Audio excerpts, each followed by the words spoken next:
네, 다시 한번 본문을 읽어드리겠습니다. 시와 찬미와 신령한 노래들로 서로 화답하며 너희의 마음으로 주께 노래하며 찬송하며 범사의 우리 주 예수 그리스도의 이름으로 항상 아버지 하나님께 감사하며 그리스도를 경외함으로 피차 복종하라. 아멘. 바울의 편지에 보면 대개 전반부에 교리적인 또 구원에 관하여 또는 교회에 관하여 이런 교리적인 면을 언급하고 후반부에 가면은 또 실생활에 관한 것을 교훈하는 이런 체제로 편지를 쓰고 있습니다. 에베소서도 그런 구조로 되어 있어요. 그래서 1장에서 3장, 4장까지 보면은 바로 구원의 소중함, 또 우리가 받은 구원의 가치, 또 그 풍성함에 대해서 설명을 하고 5장, 6장 뒤로 가서 보면은 생활에 관한 교훈을 합니다. 에베소서의 특징 중에 하나는 이 후반부에 나오는 여기에 가족적인 이 가정에 관한 교훈들이 상당히 중요하게 언급되고 있는 점이에요. 예를 들면 남편과 아내의 관계, 혹은 부모와 자녀의 관계, 혹은 상전과 노예의 관계, 그래서 한 가정 공동체 안에서 이루어지는 삶에 대해서 교훈을 합니다. 그리고 에베소서는 우리가 전체적으로 교회론적인 서신이라고도 합니다. 그런데 교회와 가정이 연결되어 있어요. 우리 2008년도 우리 교회 표어가 뭔지 아십니까? 예배하는 가정, 찬미하는 교회, 넘쳐나는 은혜. 어디 있습니까? 있네.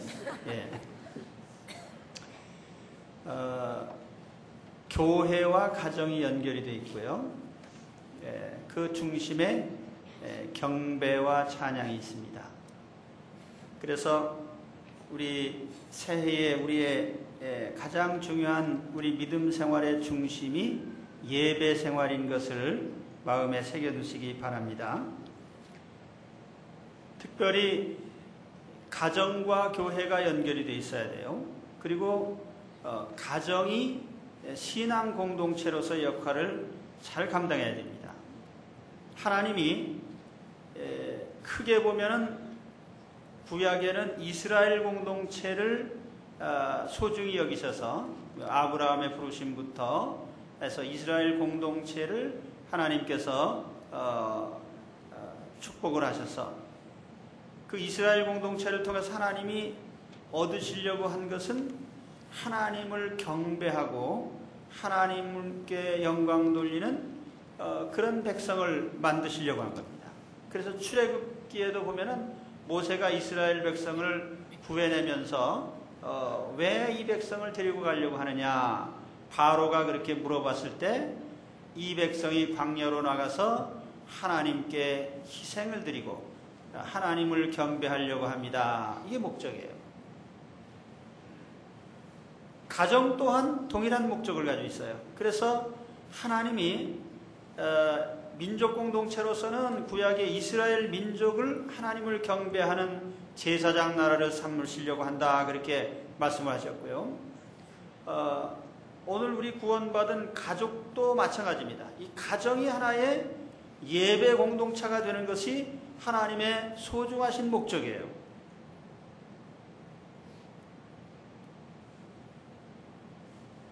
어떤 분이 그런 말씀하셨어요. 인간이 타락한 이후에 모든 것을 다 빼앗겼는데 하나님께서 천국의 행복을 조금이나마 맛볼 수 있도록 마지막 남겨두신 부분이 하나 있다. 그게 뭐냐? 가정이다. 그 사실은 이 가정이 그렇게 소중합니다. 이 땅에서 천국을 맛보고 천국을 회복시킬 수 있는 그런 유일한 부분이 있다면 가족 공동체라는 얘기입니다. 불행히도 현대사회로 오면서 이 가족 공동체가 점점 가볍게 여겨지고 있어요. 이거 아주 불행한 일입니다. 그러나 성경의 원리를 보면은 인간의 천국 생활은 가정 공동체를 통해서 맛보도록 되어 있어요. 그것이 하나님의 창조의 원리이기도 합니다. 그래서 오늘 우리도 세상 사람들이야 뭐 무슨 말을 하든지 어떤 사상을 가졌든지, 오늘도 뭐 어떤 뉴스에 보니까 유명한 방송인이 아버지가 누군지 모르는 아이를 용감하게 자기는 결혼 안 하고 낳기로 했다. 그래서 뭐 신문에 그게 났더라고요. 그것이 죄는 아닌지 모르겠어요. 또 뭐 얼마나 떳떳하고 당당한 건지는 모르겠지만 결코 자랑거리는 아니다. 또 그것이 성경의 원리에는 전혀 어긋나는 겁니다. 하나님께서 뜻하신 그 가정이 아니라는 거예요.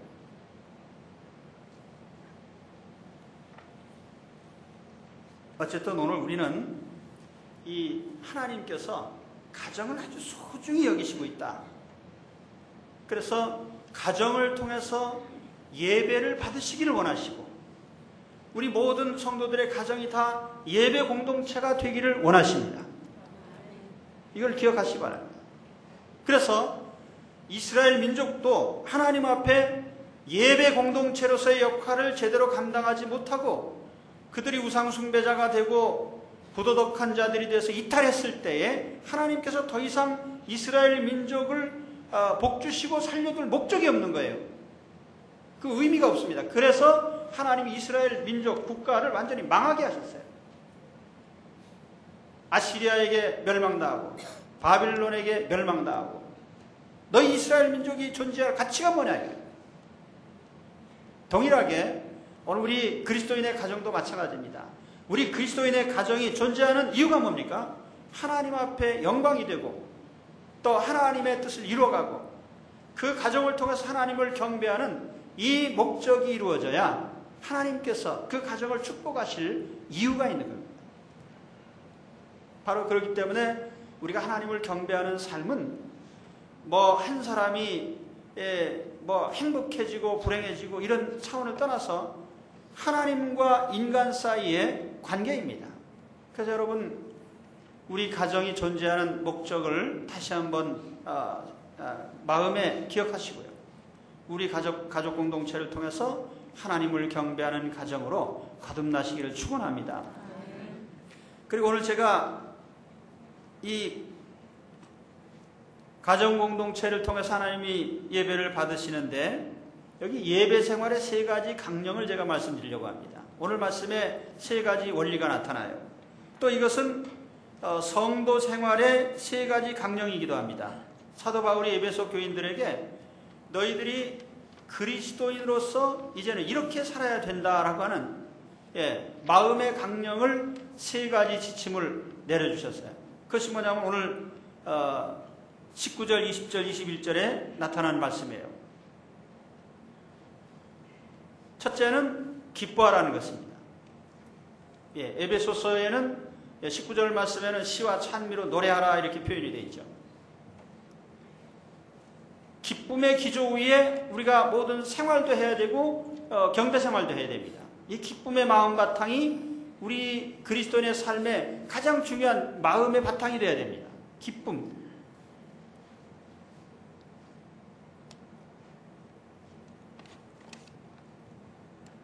또 한 가지는 감사하라. 이 감사의 마음 바탕이 있어야 돼요. 그리고 세 번째는 피차 복종하라. 복종하라. 그래서 다시 한번 여러분 마음에 새겨두시기 바랍니다. 같이 한번 해봅시다. 기뻐하라. 감사하라. 복종하라. 예. 기뻐하라. 감사하라. 복종하라. 이걸 다시 설명드리면요, 우리의 생활의 원리도 밑바탕에 기쁨의 마음의 바탕이 있는 사람이 세상에서 모든 삶을 은혜롭게 바르게 하게 되어 있습니다. 예배의 원리도 마찬가지예요. 예배 드리는 자의 마음의 밑바탕은 항상 기쁨의 바탕 위에서 드려져야 돼요. 기쁨. 하나님이요, 하나님 면전에서 모세가 한번 화를 냈어요. 그건 하나님께 화를 낸 게 아니고 백성들이 하도 말을 듣지 않아서 내가 너희 같은 백성을 위해서 내가 일을 해야 되겠느냐고 한번 화를 냈는데 하나님께서 그것 때문에 모세로 하여금 가나안 땅에 한 발도 들여놓지 못하도록 그렇게 만드셨습니다. 그만큼 우리는 하나님 앞에서요, 함부로 화를 내면 안 되는 거예요. 여러분 내년도 사시면서요, 절대로 화내지 마시기 바랍니다. 예? 화내지 마세요. 그리고 신사협정 맺으셔가지고 한 번 화낼 때마다 벌금 5,000원씩 저금통에 넣기로 하고 화내지 마세요. 화가 났으면 말로 하세요. 나 지금 화났다. 그리고 그 화가 많이 났으면 말로 표현하면 나 지금 화 많이 났다. 예. 그리고 끝내야 돼요. 기쁨의 기조 위에서 모든 삶이 이루어져야 됩니다.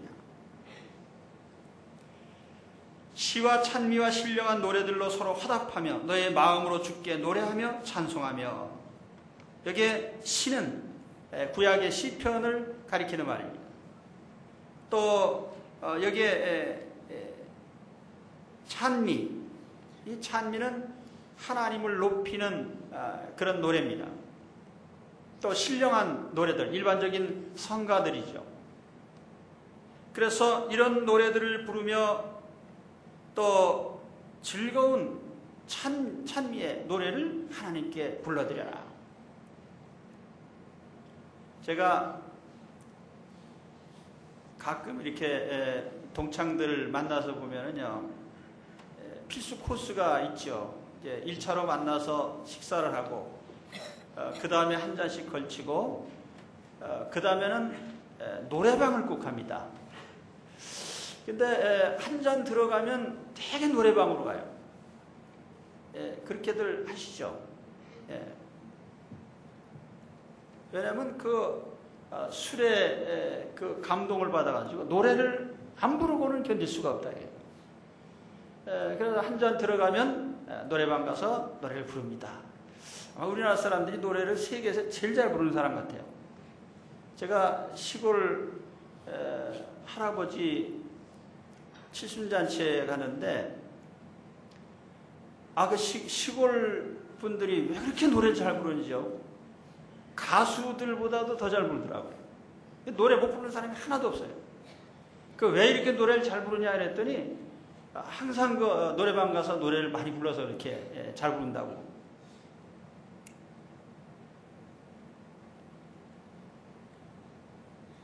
그리스 사람들이나 로마 사람들은 그들의 신전에서 제사를 드리고 술을 먹고, 그래서 그리스의 술신이 있잖아요. 바쿠스, 주신입니다. 술주자.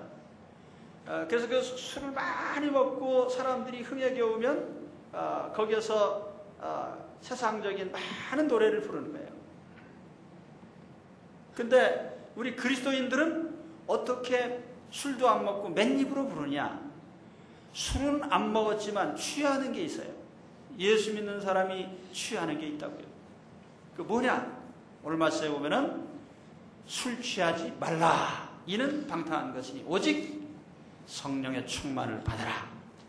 하나님의 영에 감동이 됐어요. 우리 그리스도인들 마음속에는 성령님이 와 계십니다. 그래서 하나님의 성령께서 우리 마음에 우리 주님으로 말미암는 생명의 가치, 삶의 가치, 또 우리에게 하나님이 허락하신 우리 삶이 얼마나 값지고 귀한 것인지를 알게 해주시기 때문에 그러면은 그 순간에 우리가 노래를 부르지 않을 수가 없는 거예요. 그래서 찬미가 나오는 거예요. 세상 사람들은 술 기운의 노래를 부르지만요, 그리스도인들은 우리에게 주신 하나님의 풍성한 축복과 은혜를 깨닫기 때문에 노래 부르지 않고 견딜 수가 없어서 부르는 것이 찬미인 것입니다. 그런 기조로 우리가 하나님 앞에 찬양을 드리고 경배를 드리라는 얘기입니다.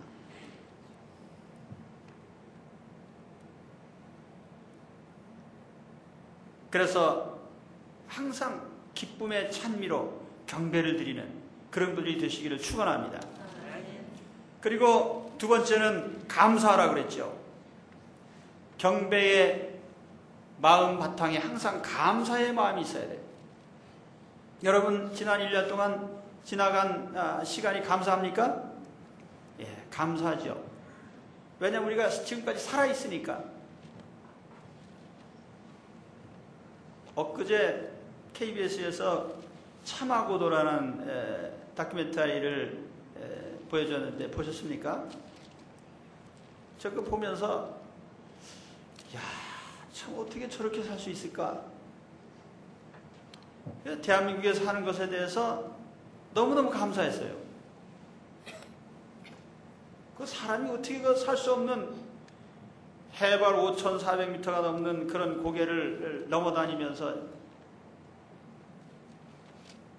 그 어떤 아가씨는 20대 초반의 아가씨가요, 평생 10대부터 거기서 소금 만드는 것만 배워가지고 그래도 열심히 살아요. 그뿐입니까? 오체 투지하는 거 보셨죠?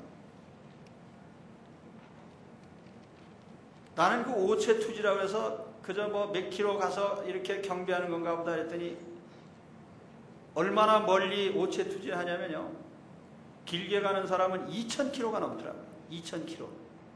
2,000km면 저 아우지에서 부산까지 왕복을 해야 돼요.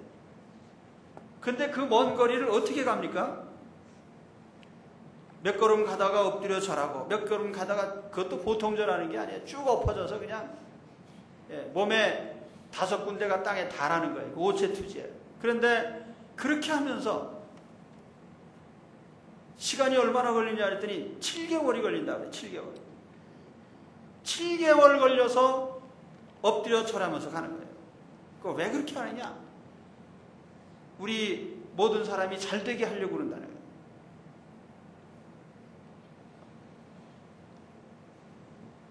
어떤 대상에게 어떻게 빌어야 될지 모르는 사람들도 그렇게 정성껏 섬기는데요, 우리에게 우리의 근원을 알려주신 창조주 하나님, 우리의 생명을 주시고 모든 것을 주신 하나님께 우리가 감사의 마음을 갖지 않을 수가 없어요. 그 사람들이 그런 열악한 환경 속에서 살면서도 불만이 없어요. 그런데 오늘 우리는 이 좋은 환경 속에 살면서 왜 그렇게 불만이 많습니까?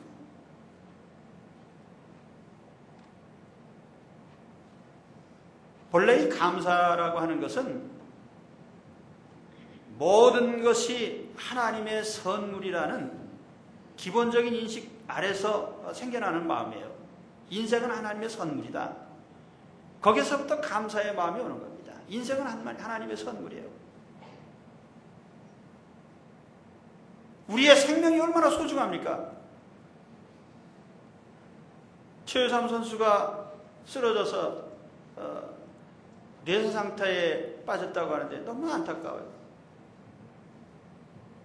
사람 한다고 생명만 건지게 해다오. 저는 목회하면서 생명의 가치를 너무너무 가슴으로 많이 느껴서요, 정말 심장이 떨릴 정도로 저는 많이 체험을 했습니다. 하나님이 어떤 때에는 30대 젊은 사람을 아침 출근하는데 데려가십니다. 어떤 사람은 운동하는데 하나님께서 불현듯 데려가시고, 어떤 사람은 누워 잤는데 하나님께서 불현듯 데려가시고. 저는 항상 그런 인식을 합니다. 우리는 언제나 하나님이 데려갈 수 있는 존재들이에요. 그런데 하나님께서 지난 1년 동안 우리의 생명을 지켜주시고 오늘에 있기까지 살려주셨으니 얼마나 감사한 일입니까? 생명에 대한 감사예요. 존재 자체가 감사한 일이에요.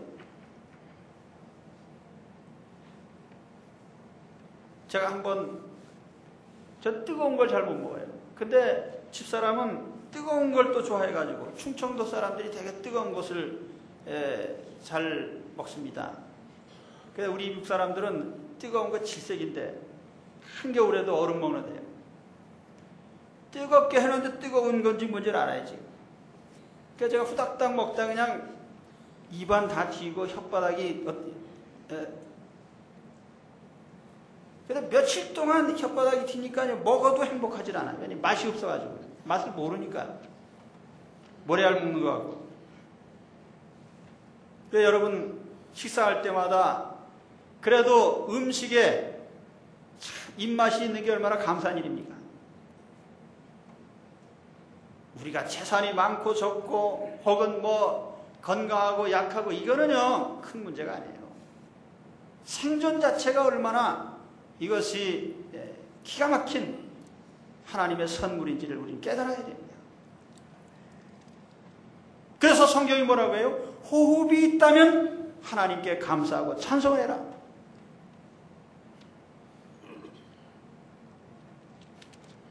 우리의 육체도 건강도 재능도 마음도 존재 자체가 하나님의 선물입니다.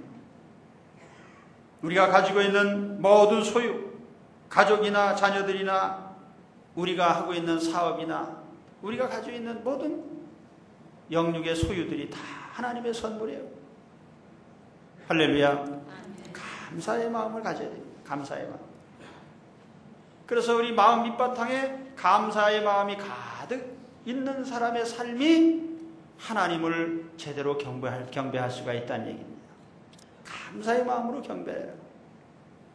그리고 이 감사의 마음이 우리가 세상을 살아가는 긍정적인 마음을 가지게 합니다. 세상을 보는 눈이 항상 긍정적이 되는 거예요. 제가 인터넷 뉴스에 그 사람들이 이렇게 리플을 달아놓은 걸 쭉 봅니다. 자주 보는데요. 한 절반 정도는 항상 부정적입니다. 뭐 아무리 누가 좋은 일을 해도 욕하는 사람이 꼭 있어요. 난 생각이 그래요. 저 심보를 가지고 어떻게 일생을 살 수가 있을까? 예. 남이 아무리 좋은 일을 해도 욕해.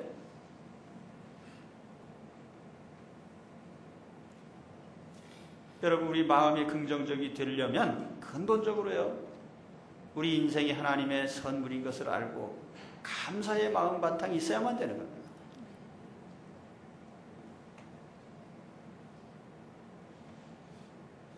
세 번째는 피차 복종하라 그렇게 되어 있어요. 복종의 마음이 있어야 우리가 하나님 앞에 바른 경배를 드립니다. 복종의 마음.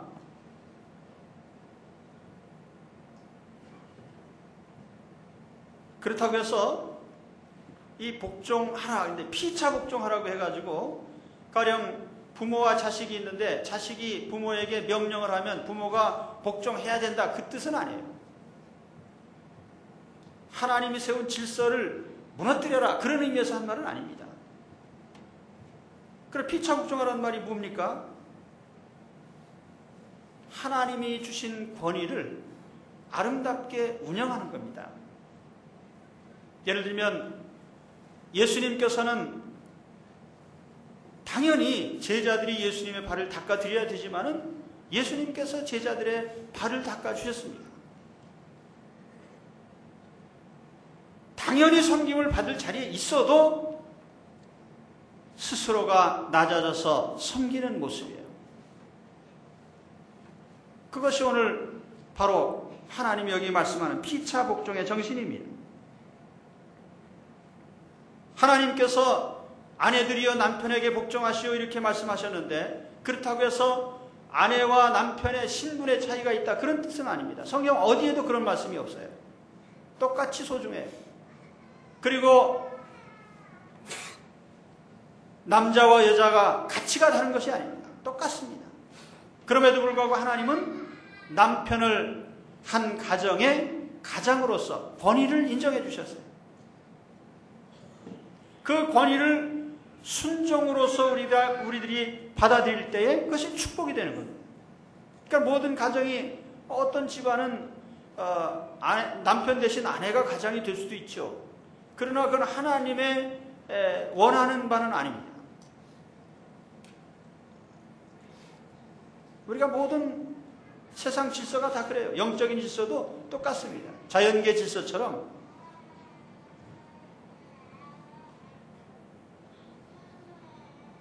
그래서 오늘 이 복종하다라고 하는 이 말의 헬라어 단어를 보면은요, 휘포타소라는 말입니다. 이 타소라는 말은 뭐냐면은 위치를 선정한다는 뜻이에요. 위치를 선정한다. 위치를 둔다. 근데 휘포라는 말은 아래라는 뜻입니다. 그래서 이걸 아래에 위치한다 그 말이에요. 복종이라는 말의 뜻이 내 자신의 위치를 항상 상대편 아래에다 설정을 해두는 거예요.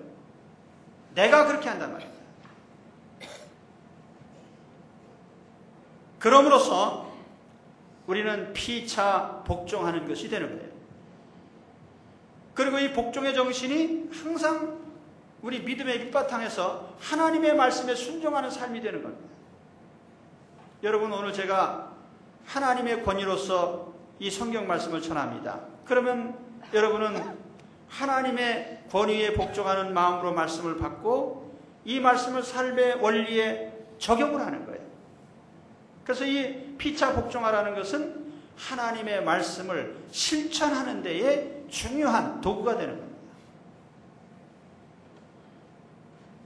그래서 이 말씀을 받으시면서 하나님 말씀에 복종하고 실천하는 분들이 되시기를 축원합니다.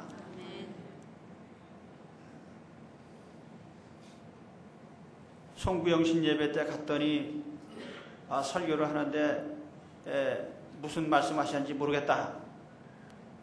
그리고 잊어버리지 마시고요. 이것저것 기억 안 나시면 세 가지만 기억하십시오. 첫째는 기뻐하라고 하셨다. 두 번째는 감사하라고 하셨다. 세 번째는 피차 복종하라고 하셨다. 복종이라는 것은 내 자신을 상대편 아래에다가 위치시키는 것이다.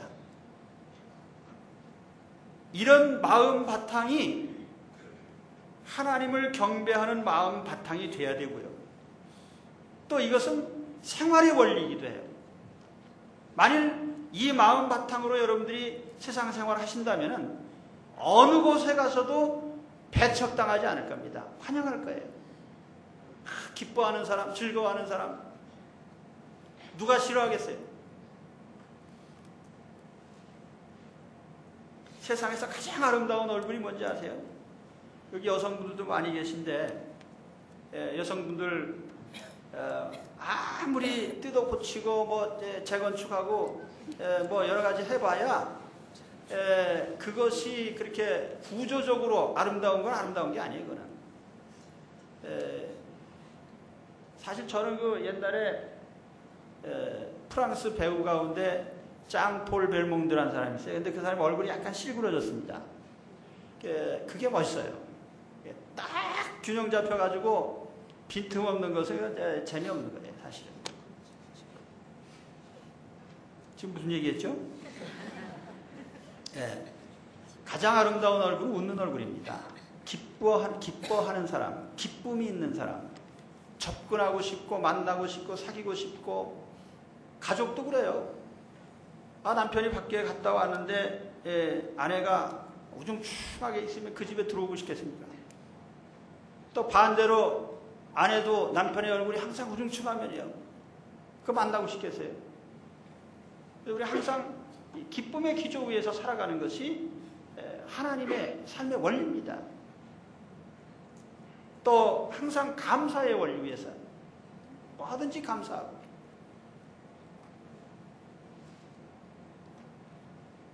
자, 여기 이제 부부들이 계신데 서로 쳐다보시면서 한번 얘기해 봅시다. 가족들한테 서로 당신 같은 분을 따라서 하세요. 당신 같은 분을 내게 주신 하나님께 감사합니다. 예, 한번 해보세요.